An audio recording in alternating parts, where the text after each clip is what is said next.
ସକାଳର କେବଳ ପ୍ରଥମ 60 ମିନିଟ୍, ହଁ ସାଙ୍ଗମାନେ, କେବଳ ଗୋଟିଏ ଘଣ୍ଟା ଆପଣଙ୍କ ପୁରା ଜୀବନର ଭବିଷ୍ୟତକୁ ନିର୍ଦ୍ଧାରିତ କରିଥାଏ। ଆପଣ ଭାବୁଥିବେ କି କ'ଣ ଏଇ ଗୋଟିଏ ଘଣ୍ଟା ପୁରା ଜୀବନ ବଦଳାଇବା ପାଇଁ ଯଥେଷ୍ଟ? ତେବେ ଭାବନ୍ତୁ, କାହିଁକି ପ୍ରତ୍ୟେକ ସଫଳ ବ୍ୟକ୍ତି ନିଜ ସକାଳକୁ ସବୁଠୁ ପବିତ୍ର ସମୟ ବୋଲି ମାନନ୍ତି? କ'ଣ ସେମାନେ ଆମଠୁ ଅଧିକ ସମୟ ନେଇ ଜନ୍ମ ହୋଇଥିଲେ? ନା, ଫରକ କେବଳ ଏଇଆ କି ସେମାନେ ସକାଳେ ଜିତନ୍ତି ଆଉ ଆମେ ସକାଳେ ହାର ମାନିନେ। ଆଜି ମୁଁ ଆପଣଙ୍କୁ ସେଇ ସତ କହିବା ପାଇଁ ଯାଉଛି ଯାହା ଆପଣଙ୍କ ଆଖି ଖୋଲିଦେବ। ରାତି 2ଟା ପର୍ଯ୍ୟନ୍ତ ମୋବାଇଲ ସ୍କ୍ରୋଲ କରି କରି ବିନ୍ମୟକୁ ନିଦ ଲାଗିଲା, ତ ସେ ସକାଳେ ଉଠିବା ପାଇଁ ନିଜ ମୋବାଇଲରେ 6ଟାର ଆଲାର୍ମ ସେଟ୍ କରି ଶୋଇ ପଡ଼ିଲା। ସକାଳେ ଆଲାର୍ମ ବାଜିଲା, କିନ୍ତୁ ସେ ସ୍ନୁଜ୍ କରି ଚାଲିଲା। ଥରେ, 2 ଥର, 3 ଥର। ବିନ୍ମୟର ଆଖି ଖୋଲିଲା, କିନ୍ତୁ ସେତେବେଳକୁ 8ଟା ବାଜି ସାରିଥିଲା। ସେ ବିଛଣାରୁ ଉଠି ପୁରା ଅସ୍ତବ୍ୟସ୍ତ ହୋଇ ସକାଳର ନିତ୍ୟକର୍ମ ସାରିଲା। ତାପରେ ଡ୍ୟୁଟି ପୋଷ୍ଟରେ ପହଞ୍ଚିଲା। ପୁଣି ସେଇ କ୍ଳାନ୍ତି, ସେଇ ଥକାପଣ, ସେଇ ସମାନ ଅଭିଯୋଗ କି ଜୀବନରେ କିଛି ନୂଆ କାହିଁକି ଘଟୁନାହିଁ। ଏବେ ସାଙ୍ଗମାନେ ଟିକେ ଅନ୍ୟ ପାର୍ଶ୍ୱକୁ ଦେଖନ୍ତୁ।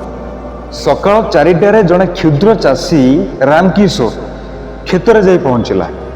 ପ୍ରଥମେ 30 ମିନିଟ୍ ଧ୍ୟାନ କଲା, ଆଉ ତାପରେ ମାଟିକୁ ହାତରେ ସ୍ପର୍ଶ କରି ପରିଶ୍ରମ କରିବା ଆରମ୍ଭ କଲା। ସନ୍ଧ୍ୟାବେଳକୁ ସେ କ୍ଳାନ୍ତ ଅନୁଭବ କଲା, କିନ୍ତୁ ଚେହେରାରେ ଗୋଟିଏ ଚମକ ଥିଲା, କାରଣ ସେ ଜାଣିଥିଲା କି ସକାଳର ଜିତ୍ ହିଁ ପୁରା ଦିନର ଜିତ୍ ହେଇଥାଏ। ସାଙ୍ଗମାନେ, ଆମମାନଙ୍କ ମଧ୍ୟରୁ ଅଧିକାଂଶ ଲୋକ ସକାଳର ସମୟକୁ ହାଲକା ଭାବରେ ନିଅନ୍ତି। ରାତିସାରା ମୋବାଇଲ, ଗେମ୍, ସୋସିଆଲ ମିଡ଼ିଆ, ଆଉ ସକାଳୁ ଉଠିବା ମାତ୍ରେ ହିଁ ହ୍ୱାଟ୍ସଆପ୍, ଫେସବୁକ୍, ଇନଷ୍ଟାଗ୍ରାମ, ଆଉ ତାପରେ ଆମେ ପୁରା ଦିନ ଏଇ ଅଭିଯୋଗ କରୁ କି ଆମ ଜୀବନ ଆଗକୁ କାହିଁକି ବଢ଼ୁନି, ଆମ ଜୀବନରେ ଅଭାବ ଅନାଟନ କାହିଁକି ଲାଗି ରହୁଛି, ଆମ ସ୍ୱପ୍ନ କାହିଁକି ପୂରଣ ହେଇପାରୁନି। ସାଙ୍ଗମାନେ, ସତ ହେଉଛି ଏଇଆ, ଯେତେବେଳେ ଏଇ ସାରା ଦୁନିଆ ଶୋଇ ରହିଥାଏ, ସେତେବେଳେ ସଫଳ ଲୋକମାନେ ନିଜର ସ୍ୱପ୍ନ ନିର୍ମାଣ କରୁଥାନ୍ତି। ଆମର ହାର ସେବେଠାରୁ ଆରମ୍ଭ ହୁଏ ଯେବେ ଆମେ ସକାଳର ମୂଲ୍ୟବାନ ସମୟକୁ ହରାଇ ଦେଉ। ଆପଣ ଜାଣନ୍ତି, ସବୁଠାରୁ ବଡ଼ ଝଟକା କ'ଣ? ସମୟ ଚୁପଚାପ ଚାଲିଯାଏ। ଆପଣ 25 ବର୍ଷ ବୟସର ହୁଅନ୍ତୁ କିମ୍ବା 35 ବର୍ଷ ବୟସର ହୁଅନ୍ତୁ, ସକାଳର ହରାଉଥିବା ପ୍ରତ୍ୟେକ ଘଣ୍ଟା, ପ୍ରତ୍ୟେକ ମିନିଟ୍ ଆପଣଙ୍କୁ ଅଦୃଶ୍ୟ ରୂପରେ ଗରିବ ବନାଇ ଚାଲିଛି। ପଇସା ତ ପୁଣି ଥରେ ଇନକମ୍ କରି ହେଇପାରିବ, କିନ୍ତୁ ସକାଳର ସେହି ସୁନା ରୂପକ ସମୟ ପୁଣି ଥରେ ମିଳିବନି। ଷ୍ଟିଭ୍ ଜବ୍ସଙ୍କ ଠାରୁ ନେଇକି ଏପିଜେ ଅବଦୁଲ କାଲାମଙ୍କ ପର୍ଯ୍ୟନ୍ତ ସମସ୍ତେ କୁହନ୍ତି, ସକାଳେ ସେଇ କାମ କର ଯାହା ତୁମକୁ ତୁମ ସ୍ୱପ୍ନ ପର୍ଯ୍ୟନ୍ତ ନେଇଯିବ। ଏବେ ନିଷ୍ପତ୍ତି ଆପଣଙ୍କର। ଆପଣ ସମୟଠାରୁ ଜିତିବେ ନା ସମୟ ଆପଣଙ୍କୁ ହରାଇବ?